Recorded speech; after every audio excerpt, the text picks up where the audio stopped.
আরে মাদার বোর্ডের বাচ্চা তুই আমার চিনিস, আমি তোর বাপ লাগি, বুঝছ? এই কথাটা বুঝি নাই, বুঝছেন? মানে এটা আপনাদের এই অ্যাকাউন্টের লেনদেনটা কিভাবে বন্ধ করে রাখছে? এখন আপনাদের অ্যাকাউন্ট থেকে কোনো টাকা মানে ক্যাশে করতে পারেন না, কোনো টাকা পয়সা আপনাদের নগদ বিকাশে ঢুকবে না, বুঝছেন ভাই? হ্যাঁ, মানে এটা ভুল করে একটা অভিযোগ করে আপনাদের নগদটা বন্ধ করে দিচ্ছে, তার মানে আবার এটা করার দিন আপনাকে করবো না, বুঝতে পারছেন? মানে আমার নগদ অ্যাকাউন্ট বন্ধ হয়ে গেছে। হ্যাঁ, লেনদেনটা বলতে মানে কোনো টাকা ঢুকবে না এবং কোনো টাকা মানে ক্যাশে করতে পারবেন না, মানে এটা ভুল করে আপনাদেরটা বন্ধ করছে, এটা ইচ্ছা করে নেবে। এখন আমি কি আমার অ্যাকাউন্টে তো টাকা রয়েছে, অনেক টাকা। এখন আমি এই জন্য কল করছি, তো এখন টাকা তো আপনার নাম্বারে যায় নাই, আপনার তো কোনো ক্ষতি করে আমার কোনো লাভ নেই। এখন ছোট ভাই ভুল করে বন্ধ করছে, হ্যাঁ, হ্যাঁ, এখন এটার জন্য সরি, আমরা এটা নগদ অফিসে বলে দিচ্ছি, অফিস থেকে ফোন দিলে আপনি নিজে একটু কথা বলে অ্যাকাউন্টটা চালু করে নেন। বলেন দোকানদারদের সঙ্গে কথা বলছি, বলেন মামুনটার সঙ্গে আমি কথা বলছি, ওনাকে টাকা দোকানে টাকা দিতে আসছে, এটা আমার নিজের টাকা, তো ওনার ছোট ভাই ভুল করে বন্ধ করছে, ভাই আমার জানাইছে আপনি আমার অ্যাকাউন্টটা খুলে দেন, আমি লেনদেন করবো, এটা বলেছিলেন তো অভিযোগটা ভাই উঠে নেবেন, ঠিক আছে? আপনার আর এটা অফিসে ঠিক, আপনার ঠিকানাটা কোন জায়গা ভাই? বুঝি নাই, বলছি আপনি কোথা থেকে বলছেন? আমার বলতেছিলাম যে ঢাকা মিরপুর থেকে ভাই। ও, মিরপুর। এখন কি আমার অ্যাকাউন্ট চালু করতে গেলে কি করতে হবে?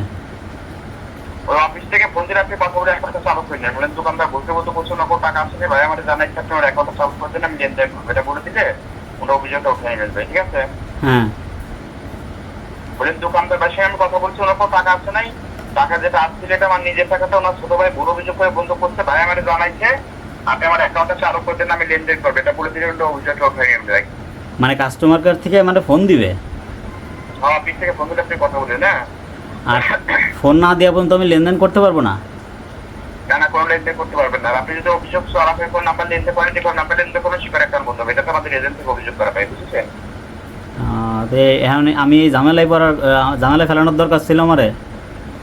ভাই আমি কিন্তু ভুলটা করছি, আমরা বিষয়টা জানাচ্ছি, আর আপনার কিন্তু এটা আমি আপনাকে বললাম ভাই এটা ছোট ভাই ভুল করছে, এটা ইচ্ছা করে করে নাই, তো আমি এটা অফিসে বলে দিচ্ছি, ফোন দিলে আপনি নিজে একটু কথা বলে চালু করে নেন, ঠিক আছে? বলে দিচ্ছি, হ্যাঁ। আরে মাদার বোর্ডের বাচ্চা তুই আমার চিনিস, আমি তোর বাপ লাগি, বুঝছিস? তুই আমার সাথে বাটপারি করিস, মাদার বোর্ডের বাচ্চা। মাদার বোর্ড খানকি মাগের পোলা তোর জন্মের ঠিক আছে? এই মাদার সোদের বাচ্চা, জন্মের ঠিক আছে? মাদার সোদ, তোর বাপের নাম্বারে কল দিছিস, আমি তোর বাপ লাগি? এই হাওয়ার পোলাতে আমি তোর বাপ লাগি? এইমাত্র যে লোকটা আমার কল দিছিল, লোকটা কিন্তু আমার সকালবেলাও কল দিচ্ছে, কল দিয়ে বলতেছে 3000 টাকা আপনার নাম্বারে ভুলবশত পাঠানো হয়েছে, ঠিক আছে? আমি আবার তখন জিনিসটা বুঝতে পারি নাই, বলতেছে যে আপনি অ্যাকাউন্ট চেক করেন, আমি আবার কিছুক্ষণ পরে আবার ফোন দিব। আমার অ্যাকাউন্টে কিন্তু সে টাকা পাঠাই নাই। দ্বিতীয়বার এখন ফোন দিয়ে আমার বলতেছে যে আপনার অ্যাকাউন্টটা বন্ধ করে দিছি, আমি কাস্টমার কেয়ার অভিযোগ দিয়ে আপনার অ্যাকাউন্ট থেকে কোনো লেনদেন করতে পারবেন না। পরবর্তীতে কাস্টমার কেয়ার থেকে আপনারা ফোন দিয়ে কিছু ইনফরমেশন নিয়ে তারপরে আপনার অ্যাকাউন্টটা চালু করে দিবে, রানিং করে দিবে। আসলে একজন প্রতারক, ঠিক আছে? আর আমি চিনি না আমার নাম্বারটা কোথা থেকে ম্যানেজ করছে, হয়তো আমার অনেক জায়গার থেকে লেনদেন হয়, সেখান থেকে হয়তো আমার নাম্বারটা ম্যানেজ করছে। আপনারা এইসব প্রতারণার থেকে সতর্ক থাকবেন। কখনও নগদ কাস্টমার, বিকাশ কাস্টমার, রকেট কাস্টমার থেকে আপনারা ফোন দিয়ে কখনোই কোনো ইনফরমেশন জানতে চাইবে না, ঠিক আছে? আর এরকম ভুলভাল তথ্য যারা দিবে, তাহলে বুঝে নেবেন যে এরা প্রতারক, এরা বাটপার। কখনো এই ফাঁদে পা দিবেন না। এই ফাঁদে একবার পা দিবেন, অ্যাকাউন্টের টাকা পুরোটাই গায়েব হয়ে যাবে, ঠিক আছে?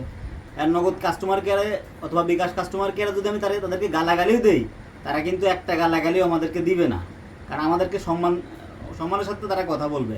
কিন্তু এই শালার পুঁতে মনে করেন যে আমি ওরা একটা গালি দিছি, ঠিক আছে, ও মানে কিন্তু 10টা দিচ্ছে, তার মানে কি ও প্রতারকের বাপ। ওদের কোনো খাই দেয় কাজ কাম নাই, সারাদিন এগুলো করেই ওরা খায়। যদি কোনো মক্কেল পাওয়া যায় তাইলেই তো ওদের হইছে, হাজিরা উঠে যাবে। তো সবাই সতর্ক থাকবেন এগুলোর থেকে। ভিডিওটি ভালো লাগলে শেয়ার করে অন্যকে দেখার জন্য সতর্ক করে দিবেন।